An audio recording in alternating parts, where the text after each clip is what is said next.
Good morning to all my viewers. I welcome you once again for the morning session of my lecture.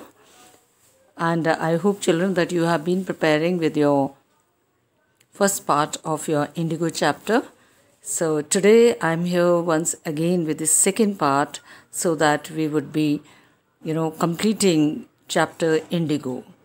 And I hope that all of you are able to understand whatever I'm trying to explain. And before I continue with the second part, I want all of you to work hard to prepare for your examination. If any doubts you have, please kindly throw a comment in the comment box. And do not forget to like and subscribe, children. So let's continue with it. Okay, after several days, Mahatma Gandhi received a written statement from the magistrate informing him that the case of Mahatma Gandhi has been dropped. So who has sent this statement? Lieutenant Governor of the province. And thus Mahatma Gandhi says that for the first time, civil disobedience had, triumphed the first time in modern India. So now, children, what do you mean by civil disobedience? Civil here means by people. So civil disobedience means disobeying the law that is disobeyed by the people or disobeying of the law. He had, as Mahatma Gandhi had a large number of supporters with him, so the Britishers had to drop his case. And thus for the first time, civil disobedience had won in modern India. Okay, children. Now, as Mahatma Gandhi was now totally free, so he wanted to, find justice, for the poor sharecroppers of Champaran. And thus Gandhiji, as he was now totally free, he proceeded to conduct a, far-flung inquiry, a widespread inquiry into the grievances. Now, what do you mean by grievances? Grievances here, the sad plight of the farmers, or to listen to the sad stories or listen to the problems of the farmers. So what did they do? The depositions by about 10,000 peasants were written collected, So Mahatma Gandhi, along with his lawyer companions, they have met around 10,000 peasants personally, spoke to them, had a discussion about the dispute between, them as well as the British officials regarding the sharecropping issue or the 15% of the land that has to be tilled by them and the entire harvest to be returned back to the Britishers as rent. So now he was trying to find out the, clear evidences against the Britishers. Now they have spoke to around 10,000 poor peasants and they have written down the notes regarding the evidences that they have collected from them, and plus along with this the documents were also collected, and the whole area throbbed with the activity of the investigators, and the whole area was found to be all around. Investigators were found to be, finding evidences against the vehement protest of the landlords, against the forceful and strong protests that were being made by the landlords, the planters, I mean. So in the month of June, what do you mean by deposition? Depositions means evidences, So Gandhiji was just trying to collect the strong evidence against the forceful protesters of the landlords. So soon, Sir Lieutenant Governor Sir Edward Gate called Mahatma Gandhi. But before he went to meet Edward Gate, Mahatma Gandhi called all his lawyer officials or the lawyer friends and companions, and he had some specified plans. What were those plans? The plan was that if Mahatma Gandhi doesn't return back after having a talk to the governor Edward Gate, the lawyers should immediately get arrested. So this was the main plan that they have all of them have made there, what they have discussed. So now, children, Gandhi had, and thus he had suggested them to get arrested. So Gandhi had 4 protracted interviews. What do you mean by protracted? Protracted means longer than usual time that the interview takes. So he had some four very long interviews with, the lieutenant governor. So who, as a result, he had appointed an official commission. Now, children, what is this official commission? Why it was appointed? See, this official commission, it is a group, that was appointed to inquire into the condition of the indigo sharecroppers. So what was this official commission? It was a group of members, okay, that was going to inquire or investigate into the condition of the indigo sharecroppers. Okay, so the question can even be like why this commission was appointed. It can even be this. Okay, and it is said that this commission that was set up, the commission consisted of landlords, government officials, and thus Mahatma Gandhi says that, now why was this commission appointed? This commission was appointed to settle the dispute of the poor peasants of Champaran. Okay, what was the dispute? The dispute was that they were supposed to give the land of the Britishers that they tilled on 15% of their lands, the entire harvest as it got ripened, they were supposed to, hand over the entire harvest to the British officials or to the planters as, rent. So now, thus Mahatma Gandhi, he was the only person here, sole representative of the peasants. He was the only person who was going to fight on behalf of the peasants' children. Got it what I'm trying to say here? Okay. So he was the only one person who would be acting as a representative on behalf of the Indian farmers. Okay. I hope you followed it till here. Now Gandhi remained in Champaran for an initial uninterrupted period of 7 months and then again for several shorter visits. The visit undertaken casually on the entreaty of an unlettered peasant in the expectation that it would last a few days. Now Mahatma Gandhi says that he had to remain in Champaran for an uninterrupted, undisturbed period of 7 months, and then again for several shorter visits he had to remain there in Champaran. And he's saying, I had never expected that my stay in Champaran would last for such a long period, because the visit undertaken was just a casual visit on the humble request of, what do you mean by entreaty? Entreaty means humble request of an unlettered. Unlettered means illiterate peasant named, what was his name? Shukla. Okay, and you see, he was an illiterate peasant. He had come to me just to help the, peasants against the injustice prevailing in Champaran. So he's saying, I had just gone there along with Rajkumar Shukla to check or to find out the problem of the peasants of Champaran, in the expectation that it would last a few days. He's saying, I've just decided to go for a few days because I thought that the matter would be settled immediately. But the matter, this issue or this episode had lasted almost a year of Gandhiji's life.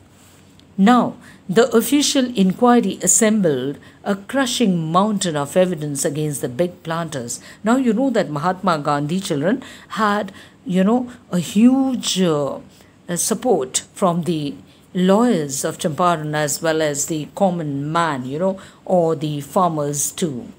So thus is saying a crushing mountain of evidences they have collected against the planters. Crushing mountain of evidence means a huge amount of evidence was, collected against the British planters. And when they saw this, and as the British officials have seen the support and the large bulk of evidences collected by Mahatma Gandhi and his companions, then what happened? In principle, to make refunds to the peasants, and then immediately, the officials decided to refund the money to the peasants. Now, the question arises, how much money they should repay back to the sharecroppers. Now, they immediately had a talk to Mahatma Gandhi and they wanted to know how much money they are supposed to refund. So, they decided how much money they are supposed to refund, So, they thought he would demand repayment in full of the money which they had illegally and deceitfully extorted. Now, the British officials or the planters, the big planters, thought that Mahatma Gandhi would be demanding the refund of 100% amount which the Britishers or the planters had illegally. What do you mean by illegally? See, it's unlawfully, in an unlawful manner that they have, forcefully extorted. Extorted means obtained, or deceitfully means dishonestly, or you can call it as forcibly. They have forcibly obtained from. Extorted means obtained from the sharecroppers. Okay. So, but Mahatma Gandhi, they thought that Mahatma Gandhi would be demanding 100% of the amount. But what did Mahatma Gandhi do? He asked only for 50%. His demand was 50%, but Mahatma Gandhi was very adamant regarding 50%. Now the planters, the officials of the planters, the representative of the planters thought that Mahatma Gandhi would not agree to a lesser amount, and this complete episode had been witnessed and observed by Reverend J.Z. Hodge, a British missionary. Now children, who is a missionary?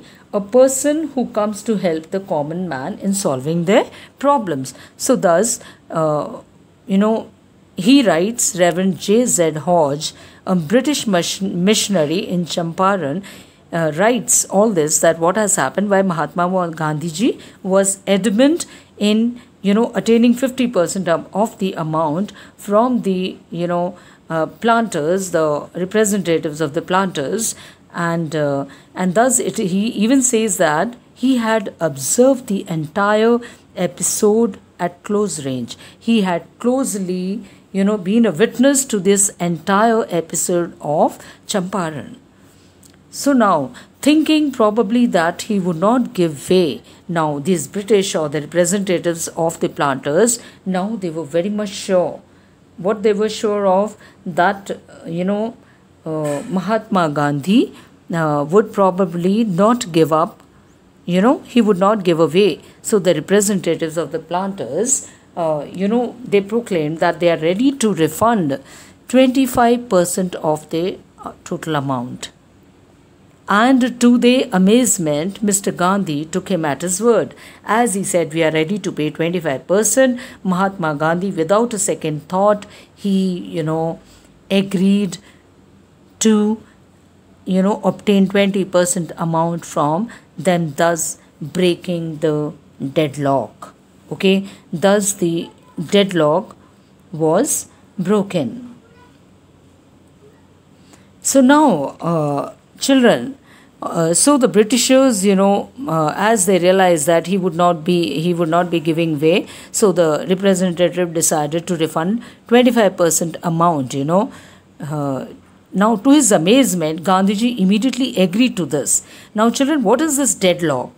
When the two parties are settling down on a dispute, they generally, you find there's pin drop silence, between both parties, because Gandhi demanded for 50% refund, but the representative of the planters have agreed to pay 25%, and Gandhiji said immediately one thing. So what did he say? So that was the deadlock, because they were failing to reach to that certain agreement, and thus that deadlock was broken. Earlier they were failing to come to a settlement because Mahatma Gandhi demanded 50% of the refund for the work that the harvest that they have tilled on the land of the planters.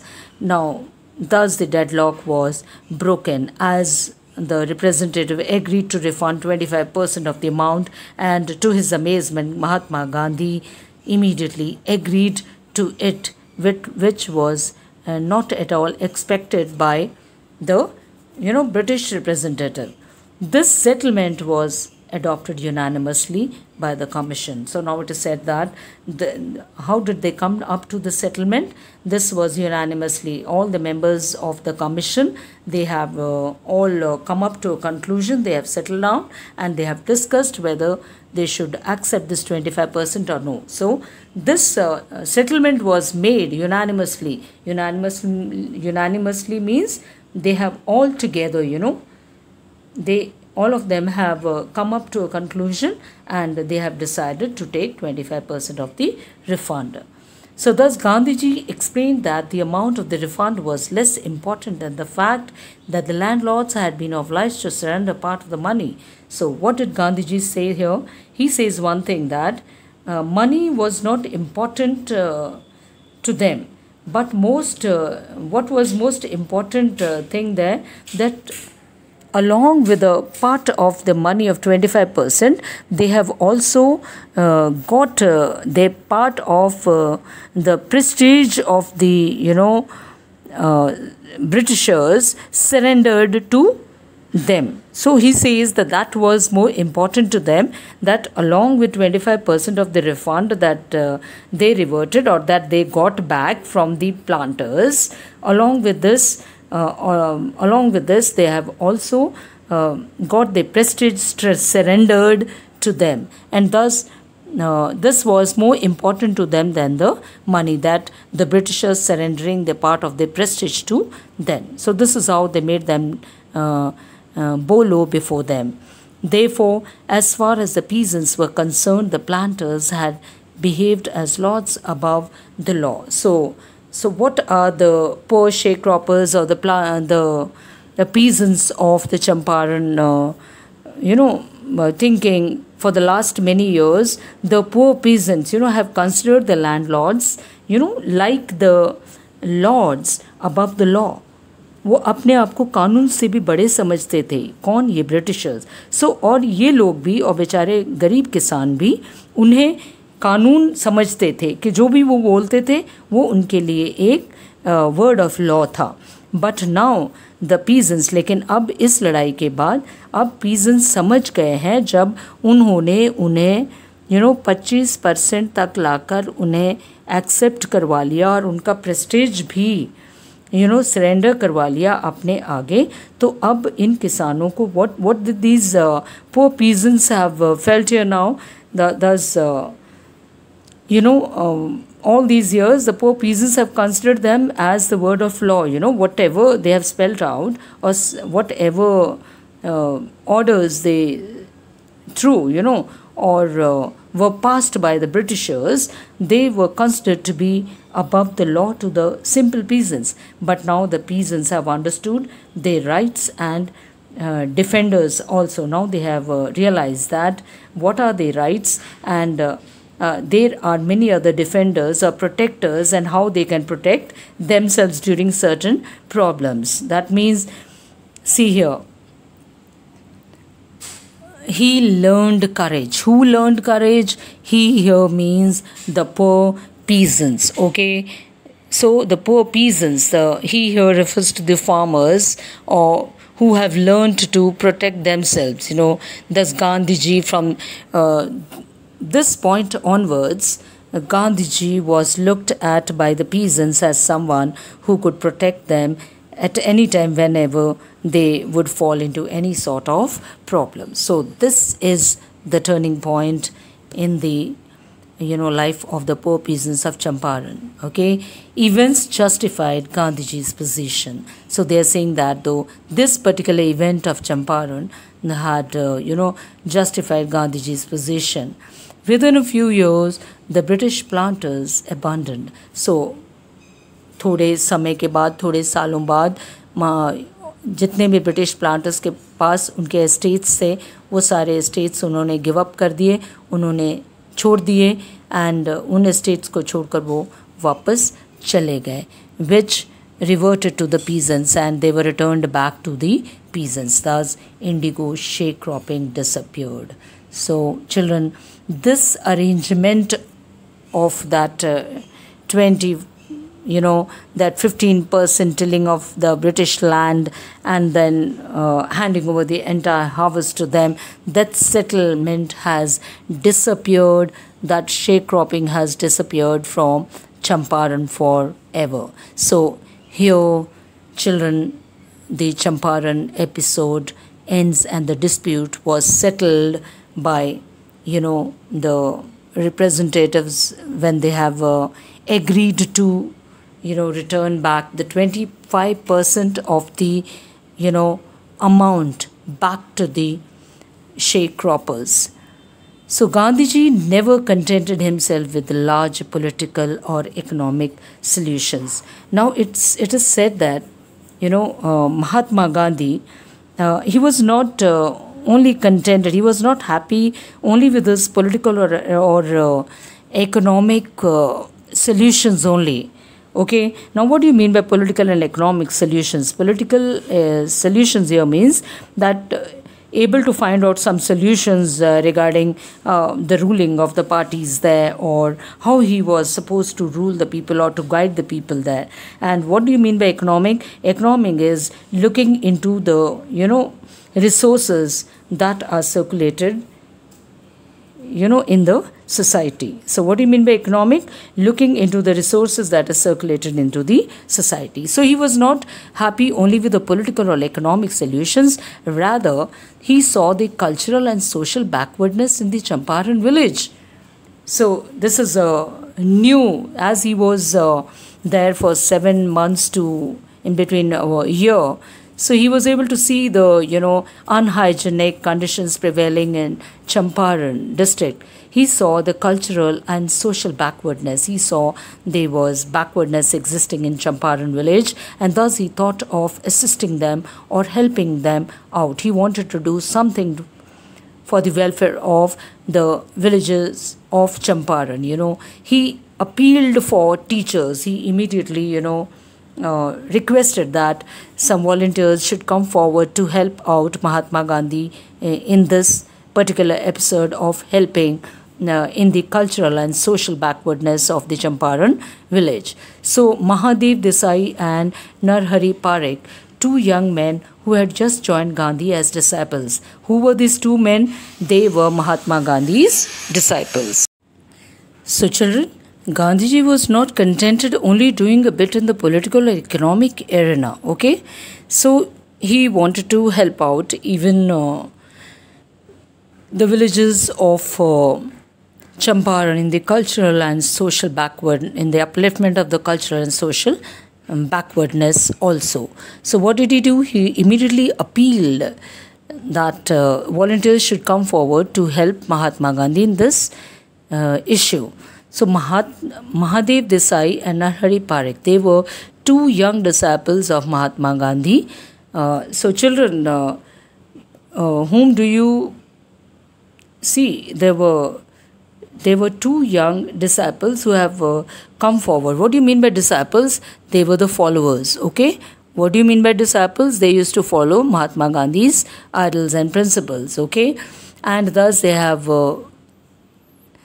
Devas volunteered for the work. So they have come forward to volunteer. Okay. What do you mean by volunteer? Volunteered means, agreeing to give the services willingly without getting paid for their service that they are going to render. So several more came from Mumbai, from Bombay, Pune, and other parts of the land. So now I would like to ask you, Devadas, Gandhi's youngest son. Who was Devadas? Devadas was Mahatma Gandhi's youngest son. Now, children, I would like to ask you, how many sons did Mahatma Gandhi, have, or he was blessed with how many issues? You can say he was blessed with four. Okay, he had four sons. The last one was Devadas. He arrived from the ashram, and along with them, his wife, Mrs. Kasturba Gandhi also accompanied him from the ashram. Now, so then suddenly Mahatma Gandhi seen that there were no primary schools in the village, and he thought that education is the primary aspect, that the children should be provided education. So he decided to set up schools, the primary schools in the village. So nearby 6 neighboring villages, he opened schools there, and Kasturbai, his wife, taught the ashram rules on personal cleanliness, and his wife, who had come all the way from the ashram, she had explained to the villagers about the cleanliness. What do you mean by cleanliness? Your self-cleanliness, as well as the importance of hygiene and community sanitation. Children, what do you mean by community sanitation? See, the issues relating to cleanliness, community health, getting clean water, electricities, or disposal of waste. So now, so community sanitations as well as personal cleanliness के बारे में उन्हें सिखाती थी कौन? Kasturbai, Mahatma Gandhi's wife. So now health conditions, then he even realized that the medical conditions were also very poor there. So thus, seeing the health conditions of the villagers, Gandhi, again got a doctor to volunteer his services for 6 months. One of the doctors he called upon there so that he could render his volunteering services to the people of Champaran. So he had only, prescribed 3 type of medicines during that period which were available. One was castor oil, the other one was quinine and sulfur ointment. So anybody who showed a coated tongue, what do you mean by here?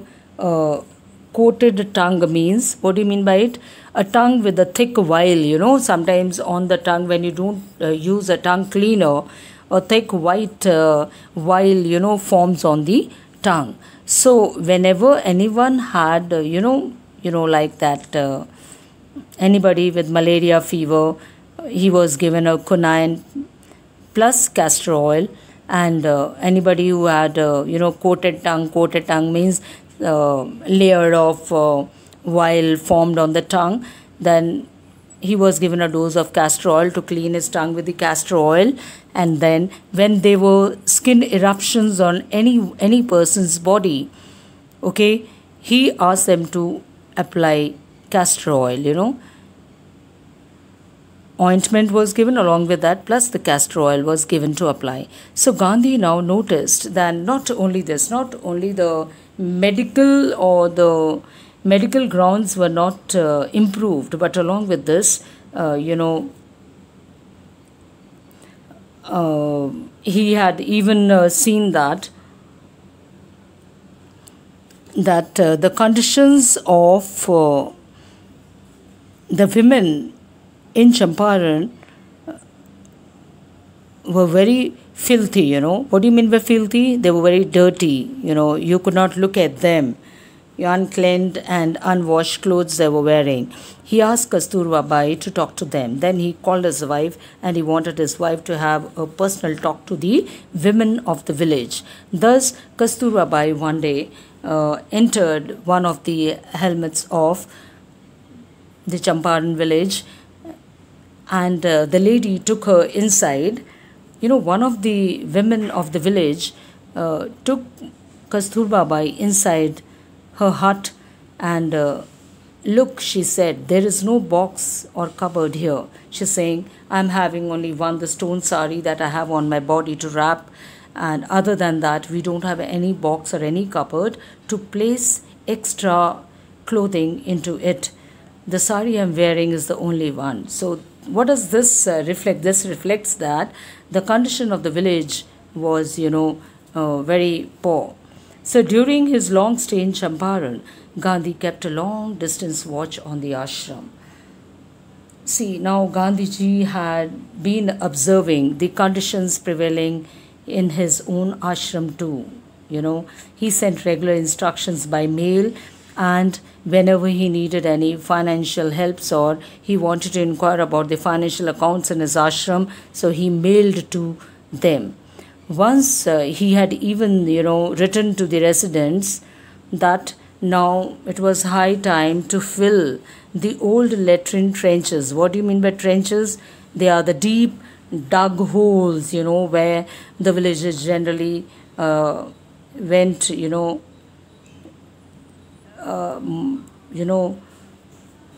and thus he said that the latrine trenches new latrine trenches need to be dug because the old ones are already full, and soon it would begin to smell bad. So thus he mentions that once he had even asked them to send assistance to make new trenches, latrine trenches.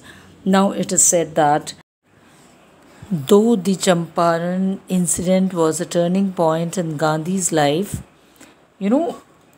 as it was the first time, he declared that the British could not order Indians in their own country. See, it's written, I declared that the British could not order me about in my own country. I hope you remember that particular incident when in part 1, which I had already uploaded, in which one of the superintendent, messenger, he comes on a carriage and he overtakes Mahatma Gandhi when he was on his way to Motihari, and he stops him and, he compels him to return back to his village, and thus Mahatma Gandhi, refuses when he summons him a legal letter and he says he has to, leave this place. So at that particular moment, Mahatma Gandhi signs it and accepts it, but he even puts up a note there that he would be disobeying the order. So this particular incident is of that moment that I declared that the British could not order me about in my own country. So thus he says, how could I accept when the officers of the other land pass orders to him to leave the country or to leave that particular place and to go back to his own village or to his own ashram, Sevagram.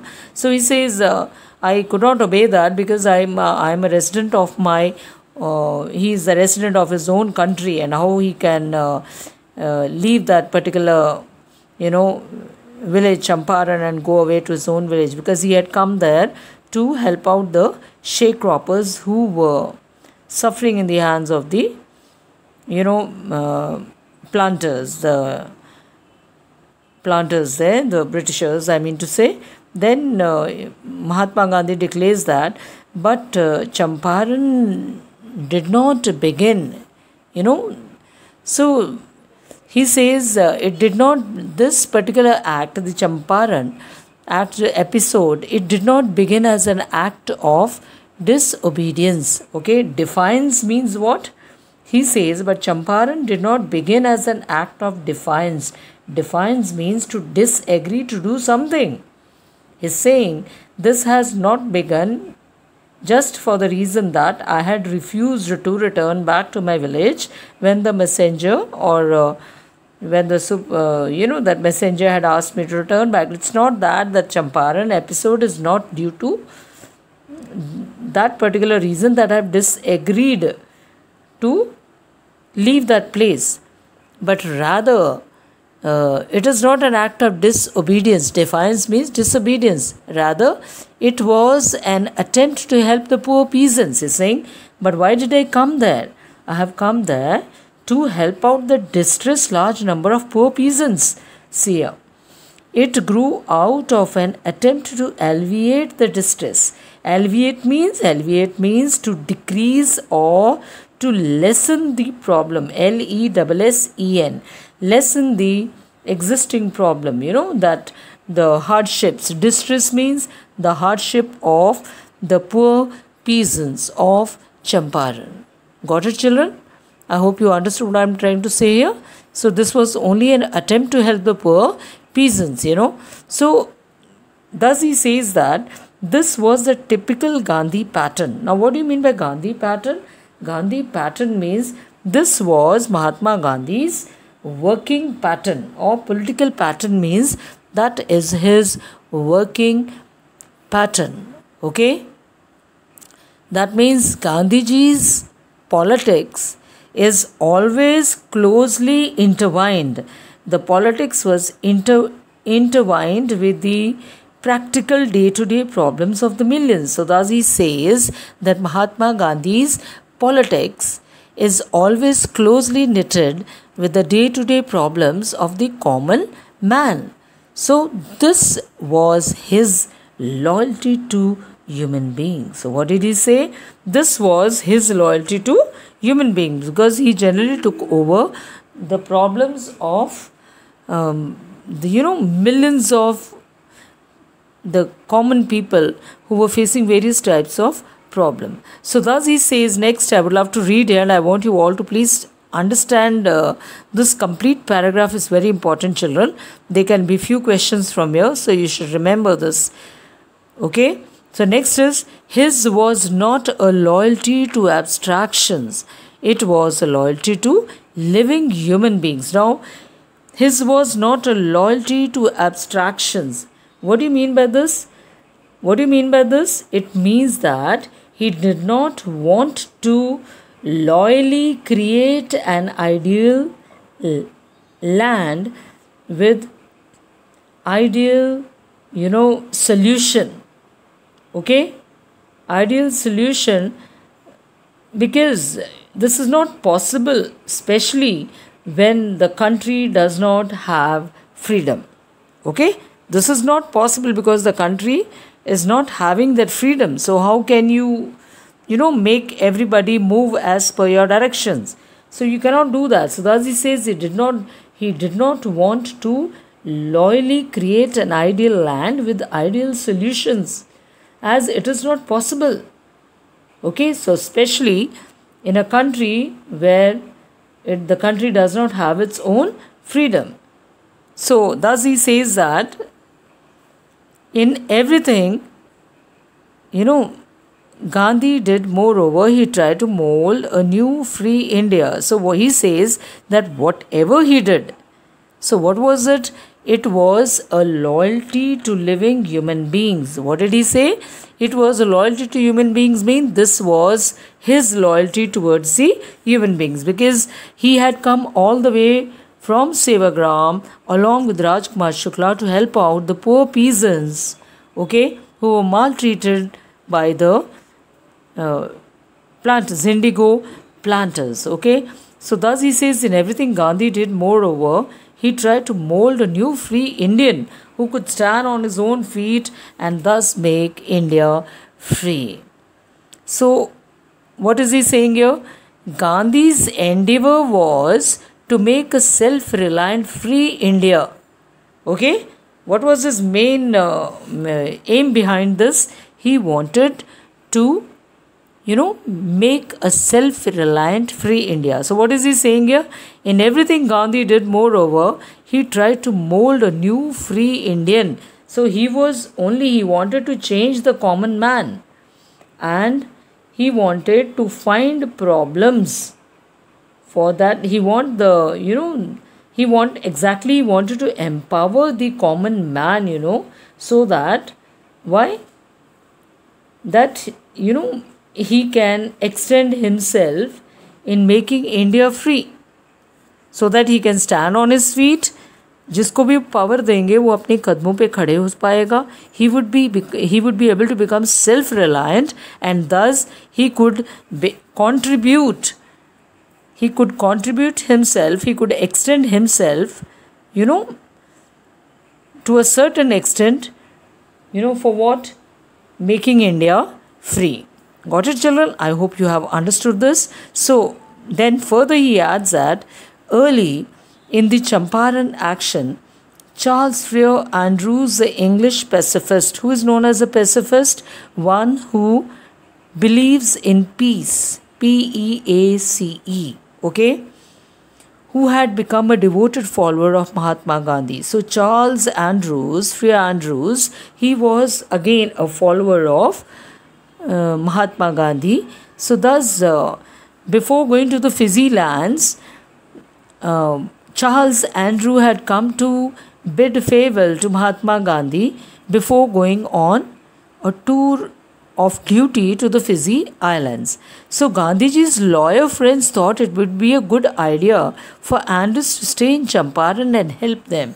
So now Mahatma Gandhi's friends, all his lawyer friends, immediately when this saw Charles Andrews visiting Mahatma Gandhi to bid him farewell, a thought struck all the lawyers, and thus they thought that it would be really good on their part to accept, Andrews.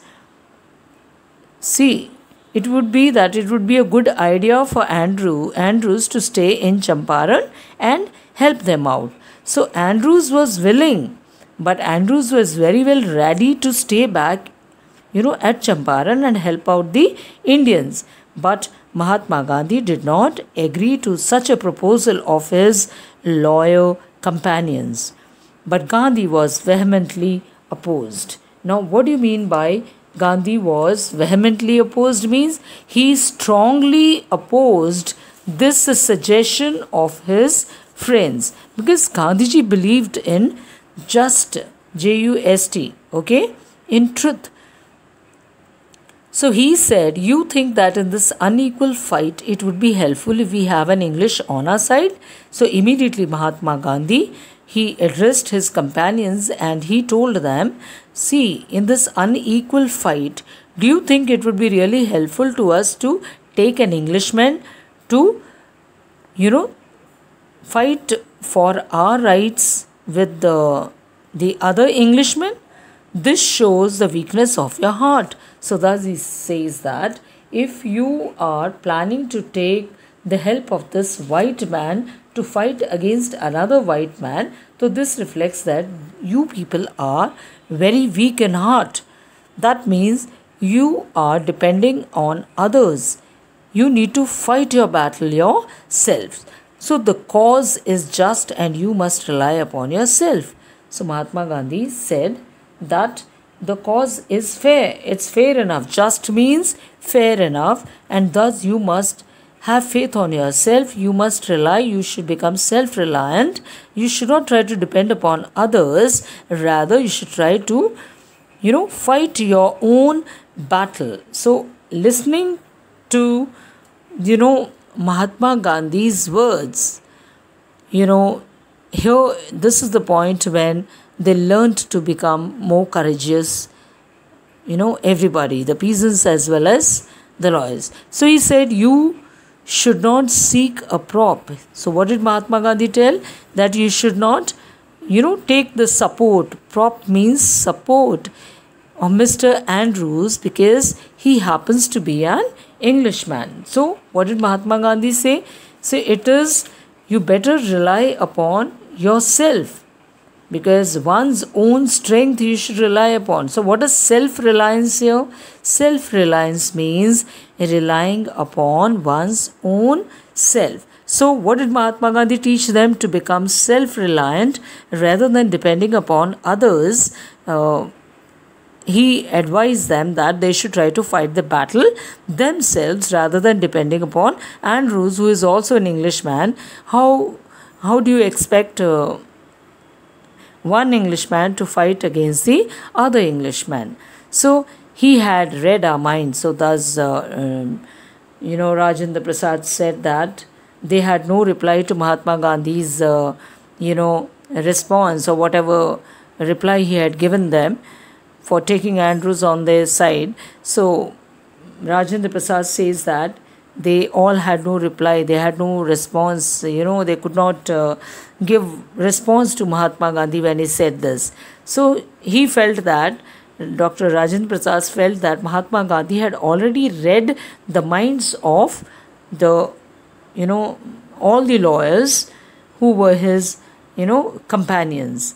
And Rajendra Prasad comments that, and we had no reply. Gandhi in this way taught us a lesson in self-reliance. Now, what is the self-reliance? Self-reliance is, children, relying upon one's own strength. Okay, that means you have to depend on yourself rather than, putting the barrel on others' shoulders and trying to fight the battle. So he did not believe in this because he was very self-reliant. Okay, so then he says that self-reliance, independence, and help to sharecroppers were all bound together. So thus he says that all these three, becoming self-reliant, then fighting for independence, and then help to sharecroppers, then helping the sharecroppers of Champaran.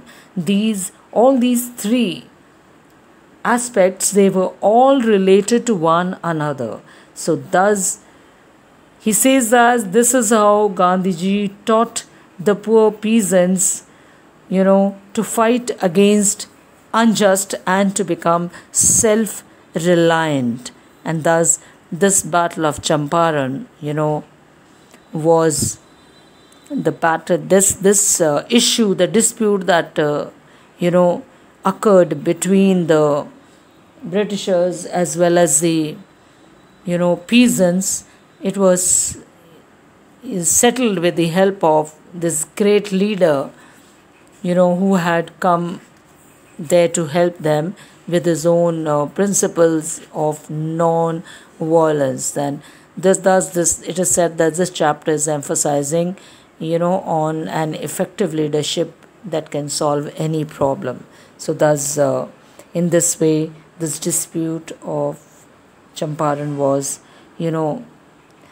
between the Britishers and the peasants, sharecroppers of Champaran, was settled with the help of Mahatma Gandhi, the father of the nation. The children, with this, we end. Okay, let's do a few questions.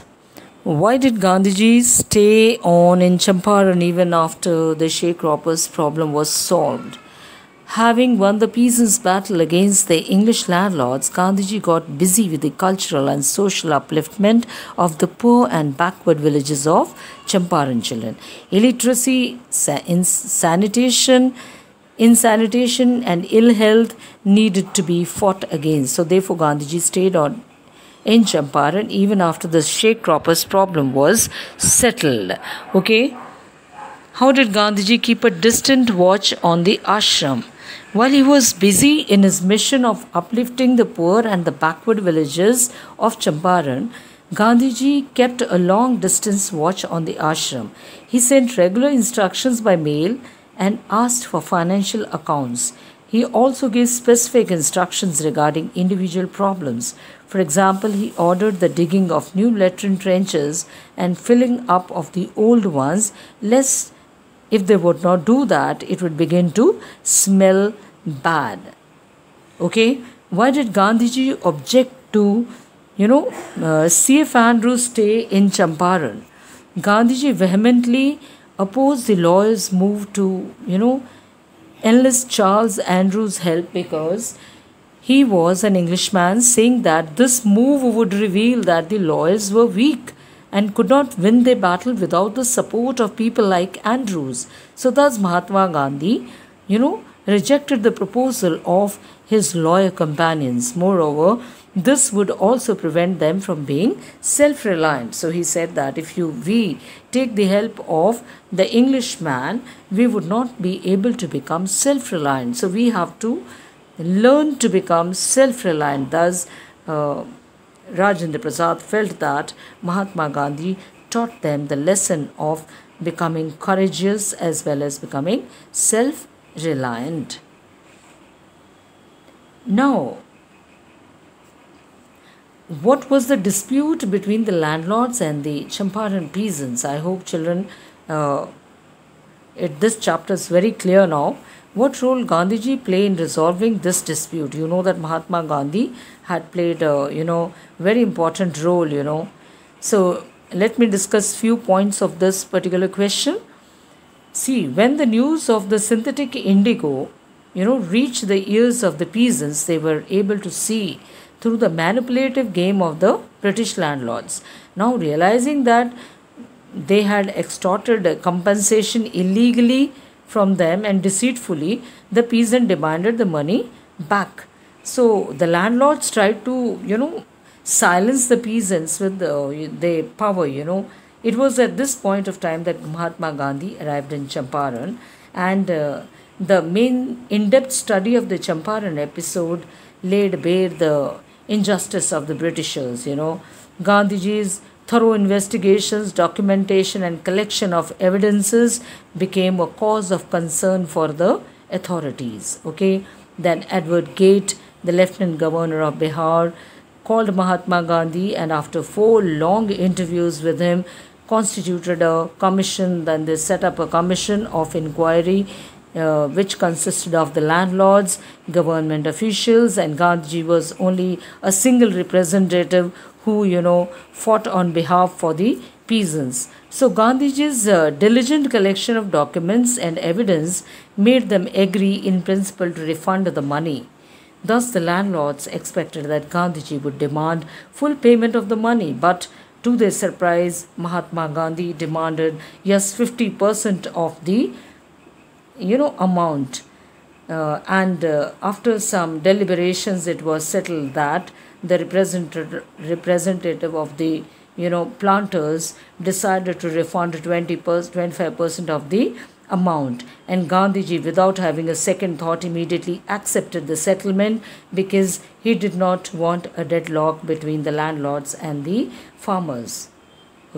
So taking it to be a victory of principle, he didn't attach much importance to the amount. So thus he says, money was not the main issue, but what was important for them at that moment was that they were able to surrender a part of the prestige of the Britishers. So thus he gave more importance to the victory of the principles. जिन सिद्धांतों के बल पर उन्होंने अपना war लड़ा था, तो उसके ऊपर उनको ज़्यादा भरोसा था. Thus the issue got resolved. इस तरह से this dispute between the Britishers as well as the sharecroppers was settled. How did civil disobedience triumph? On visiting, the answer for this could be on visiting Champaran to look into the grievances of the peasants, Gandhiji was given a tumultuous welcome by the thousands of peasants. This alerted the authorities. On the first opportunity, as Gandhiji was on his way to a nearby village from Motihari, he was, served an official notice to quit Champaran. Then, to the great consternation of the authorities, Gandhiji returned the notice with the remark that he would disobey. So this was the beginning of the civil disobedience here, children. Do not forget. Consequently, Gandhiji was ordered to appear in the court the next day. So now, Gandhiji, sent a telegram to Dr. Rajendra Prasad to reach with, his supporters or, the influential lawyers. So the crowds of peasants thronged the courthouse, and seeing the support that Gandhiji was given, the Britishers felt helpless. And thus, to control the crowd, they had to take the help of Mahatma Gandhi to regulate the crowd. Now, sensing public outrage, now these Britishers, they have already sensed that now the public even can become, very aggressive in their move. So what did they do? The magistrate adjourned the court for 2 hours. So what did he do? He said after 2 hours he would be giving the judgment. He demanded Gandhiji to furnish a bail, but Mahatma Gandhi refused to furnish the bail. Then he released Gandhiji without the bail. Later, not knowing how to handle it, he postponed the judgment for a few days. Finally, several days later, the case was dropped once again by Lieutenant Governor himself, tactfully, declaring the triumph of civil disobedience movement. Thus he declared, because he dropped the case, and for the first time in the modern India, civil disobedience, was victorious here. Triumph means victorious. So children, see, one more last question. What robbed the farmers of the value of courage? How did Gandhiji instill this value in them once again?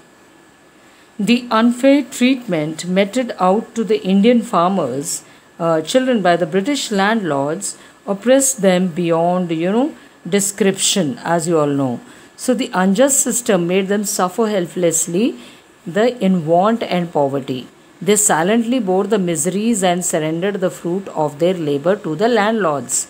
The few sought legal support, as we know, some of the, sharecroppers, they took the support of justice and also drew a blank in the courts, absolutely sapped of all fighting spirit. Some of them, they could not afford, to pay the money back to them. So Britishers and lived pathetic lives, They had no other hope. They had to follow the instructions forwarded by the British officials or the planters. So Gandhiji's visit to Champaran proved a turning point in their lives, and he refused in them some confidence. He was the one who, infused confidence in the farmers. They came out in thousands to greet the Mahatma and support him against the high-handedness of the authorities. So this was the first sign of their liberation. When they all came to support Mahatma Gandhi, this became the first sign of freedom to these sharecroppers from the fear of the Britishers. Later, when Gandhiji's efforts made the landlords partially surrender their prestige, the farmers learned that they had rights as well as support of their people. That means they have some people who would defend them when they are in a problem. We have read it in the chapter. So all this instilled in them courage which they badly needed to fight the injustice.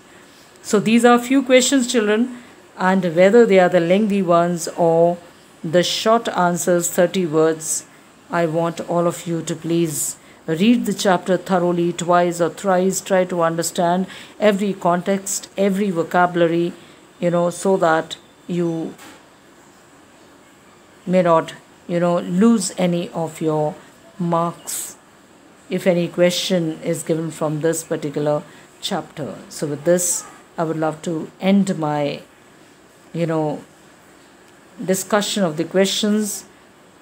But before I depart, I would once again love to say, keep yourself safe, children, because health is wealth, right? So keep yourself safe, keep yourself indoors, and take healthy, balanced diet, and keep yourself, strong, so that you can fight every minor virus that try to attack the body. So good luck, good day, and goodbye to all of you.